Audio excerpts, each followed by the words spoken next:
guys, it's Kenzie, aka Dubski. I am here to teach you guys some different isolation manipulations. I got a request for it. I'm using a 26-inch HTPE 5/8 pixie tail hoop. I'll link her below. This hoop is amazing. I love it. And basically what we're going to do is go from a basic isolation, so from beginner to an intermediate to a more advanced variation on an isolation. This is one of my favorite tricks, so I'm happy to be asked to show you guys how to do this. So we'll start with the first one. Okay, so I'm right-handed, so to do a basic isolation, how you would grab it is like this. So your thumb is closest to you and your knuckles are farthest from you, and turning in is going to be the easiest. So you're going to come to about, what is that, your angle? What o'clock is that?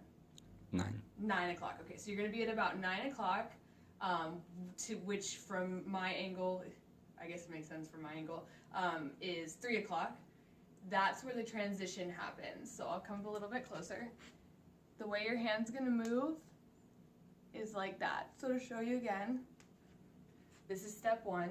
I start from the bottom. Keep your arms strong. Like you want to imagine a point in the middle of the ice, or like a circle right here, and you don't want the isolation to, you want the circle to stay around that essentially. So again, step 1, you start here, get to about 3 o'clock. You're going to roll your hand to where the hoop is sitting like this, flip it over, and grab it. And that's where you continue the isolation. So the way it looks is like this. To do it the other way, you'd get to 9 o'clock. When you're looking at it, you're going to transition your hand the other direction and grab. This is a little bit more difficult to go to the left, or to go to the right, to go to the outside, but this is how the trick looks. And you can, switch back and forth, you can kind of rock back and forth. So these are a couple different manipulations in this, with just this first simple one that we're doing. So let's see. You're in an isolation, you can drop it and bring it back up, change directions, bring it out and in. So those are a couple ideas. So we'll move on to, and for any left-handed people, let me just real quick show you guys. So left-handed, again, inwards is easier. You're gonna transition your hand. And sorry, my right hand gets all dirt when I do it with my left hand. And then the other way. Let's see, even I'm not very good at it. That sounded pompous, huh? And again, same variations that I was doing before. You can go into an anti-spin and stop it. Let's see, chest roll. Bad chest roll, but nonetheless, you can pretty much any trick you can take. You can go from an isolation into anything.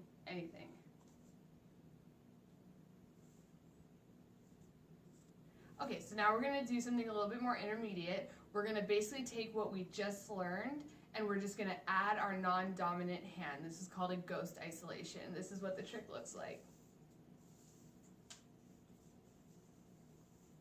So essentially what's happening is I'm doing an inward, so if I'm right-handed, to my left, if I'm left-handed, to my right, which is just, if that doesn't feel comfortable for you, you can go the other direction. This is just what feels most comfortable for me, and for most people. So I'm just doing a regular isolation. Now imagine my hand is just kind of floating around it, and it's just not even doing anything. I switch, and at the top I just switch. My left hand is literally doing nothing. It's just an illusion. So I'm keeping my fingers out to show you that I'm not doing anything with it. If you want to make it look tight, keep it as tight around the hoop as you can. A variation on this. So I'm in a ghost isolation.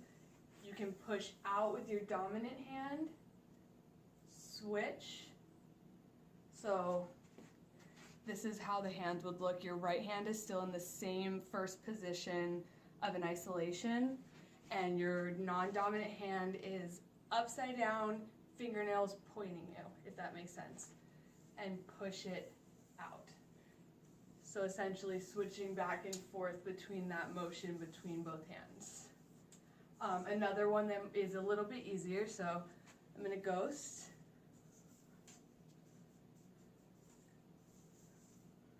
And then I'm going to take my non-dominant hand. I'm still using force with my dominant hand.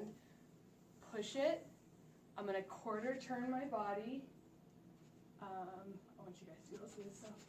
I'm going to quarter turn my body, switch my hand, and push it again. So the trick actually looks like this. So I'll do it a little bit slower. So it's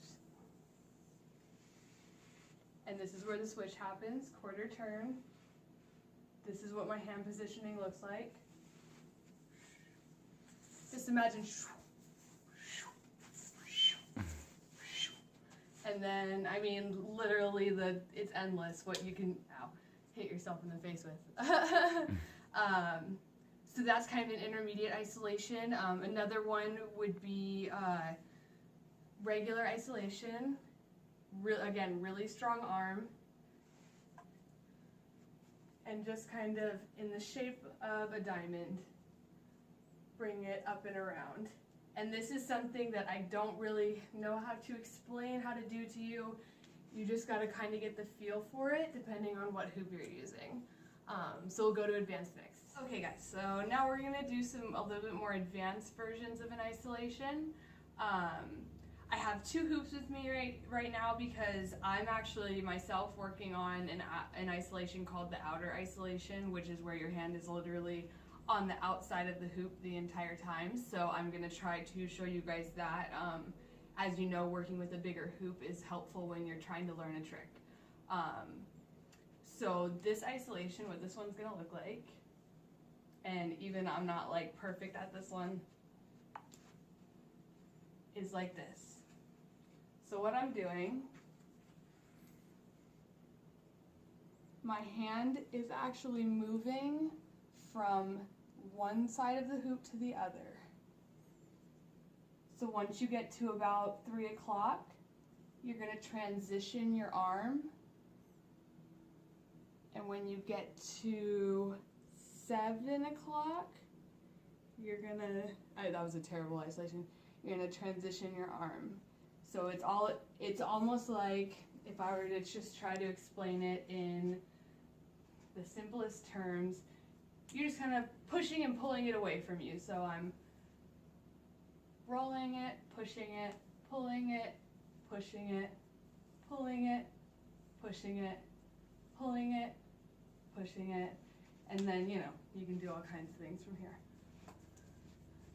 But, so that's one to work on, and I will try now to do an outer isolation.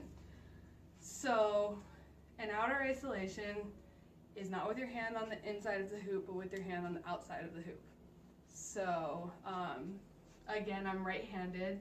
Inward's going to be easiest, or towards, I don't know why that sounds like inwards, because my insides or something. But what it looks like, hope fingers crossed this is going to look okay. We get to about 4 o'clock, and that's where you're going to make the transition. And the transition has to be fast, because the longer you stay with your, basically what it'll look like is my hand's going to do this, and then I'm going to grab it again. So it's like wait till the last possible second and do it as quick as you can. So I'm starting at like 11, start like 12, bring it around, and catch it. And I can't do it any slower. I definitely can't show you guys any slower just because I'm still learning this trick. So again,